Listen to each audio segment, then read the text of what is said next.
Maher, an early advocate and cheerleader for the war against Iran, is suddenly singing a different tune. So, Cenk, before we get into his latest statements, your 2 cents. Yeah, the only thing I'll say here is that I'm actually going to give Maher a little bit of credit here. I don't know if Anna's going to yell at me over it, but let's find out why. I probably will, because Bill Maher is incredibly smug in his commentary, and maybe tone the smugness down a little bit and listen to people who actually know what they're talking about instead of just regurgitating Israel's propaganda. But let me give you the details. So Maher told Israel propagandist Douglas Murray that the two had initially been simpatico on the issue of war with Iran, but not anymore. So while Murray maintained that the United States should absolutely stay the course in this disastrous war that's causing a lot of damage to the global economy and killing a lot of innocent people, Maher felt a little differently, saying, "I was on the page of this is a great opportunity. Hey, we see them all," meaning Iranian leaders, "we see them all in one place. We can wipe out the whole leadership at once. It looks like they're ready for an uprising. Take the shot, Mav. Take the shot. We did it and it didn't work." So his seeming walkback was tempered by all sorts of caveats. He justified the attacks against Iran, for instance, and he did repeat Steve Witkoff's brazen lie that Iran told him that they were a week away from having a nuclear weapon. That was totally false and was meant to sabotage the opportunity for peace to avoid war. But nonetheless, as recent reporting points out, Maher was echoing a claim from billionaire Trump ally Steve Witkoff, the US special envoy for the Middle East, who has been accused of profiting from his family's cryptocurrency company while negotiating with some of its biggest foreign investors on behalf of the United States. Still, Maher recently stated his recently stated opposition stands in stark contrast to some of the previous remarks he made about Iran. He previously said this, quote, "We bombed Iran and it's going on. Now, if you expected me to say I hate it, I don't, sorry. When he puts boots on the ground, yeah, then I'll hate it. Now, I know too many happy Iranian Americans, sorry. And you cannot name one horrible thing that has happened in the Middle East in the last 50 years and not connect it to this fascist theocracy." He's not talking about Israel, he's talking about Iran. Amazing. Now, polling suggests that Maher doesn't know what he's talking about as it pertains to Iranian Americans. So previous polling showed that it was kind of split between the pro-Iran war Iranian diaspora and the anti-war diaspora. However, subsequent polling by NIAC and Zogby Analytics suggests that now only 32.7% of Iranian Americans support the war, 66% actually oppose it. Still, Maher had cheered for the war during an episode of his podcast Club Random.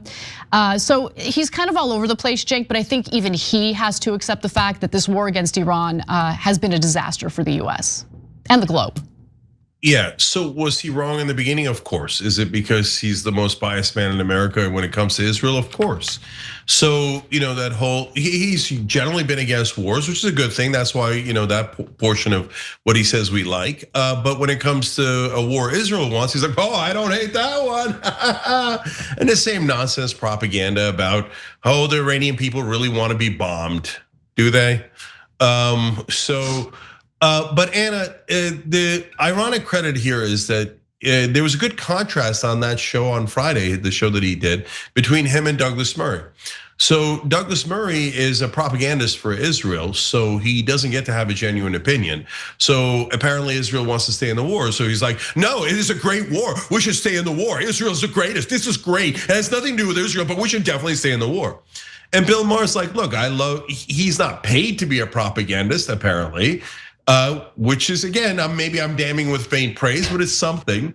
And so he gives his real opinion. And his real opinion is he loves Israel, he hates Muslims.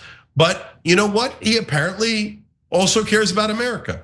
And he's like, okay, we tried this war for Israel, it didn't work. Now let's leave.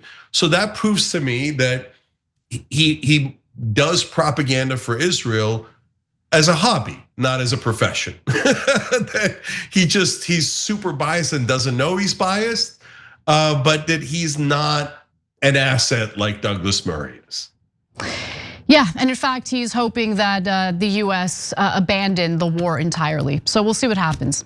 Guys, when we started TYT, everyone assumed that the hard part would be figuring out their equipment, and that was a challenge for me, or this new thing called YouTube. Not easy, but we did it. But those were the relatively easy parts. The real challenge was playing every role at once. Host, producer, sales team, marketing. I was drowning in jobs I never even knew I signed up for. If you're building a business, you all know the drill. That never-ending to-do list can swallow you whole. What you really need is a partner. Someone who handles the heavy lifting so you can get back to why you started your business in the first place. For us, that partner is Shopify. Need a stunning online store that actually looks like your brand? Shopify gives you hundreds of beautiful pro-built templates. Pick one and make it yours. No coding degree required. God knows I don't have one. Need to get the word out? Shopify plugs you straight into email campaigns and social media tools that help you find customers wherever they hang out. And what about the messy back-end stuff? Tracking inventory, managing returns, shipping across borders. Shopify handles the logistics like the global commerce expert that they are. Everything you need, payments, analytics, day-to-day operations, lives in one place. No more juggling a dozen different services or apps. Start your business today with the industry's best business partner, Shopify, and start hearing. Sign up for your $1 per month trial today at shopify.com/TYT. Go to shopify.com/TYT. That's shopify.com/TYT. Every time you ring the bell below, an angel gets his wings. Totally not true, but it does keep you updated on our live shows.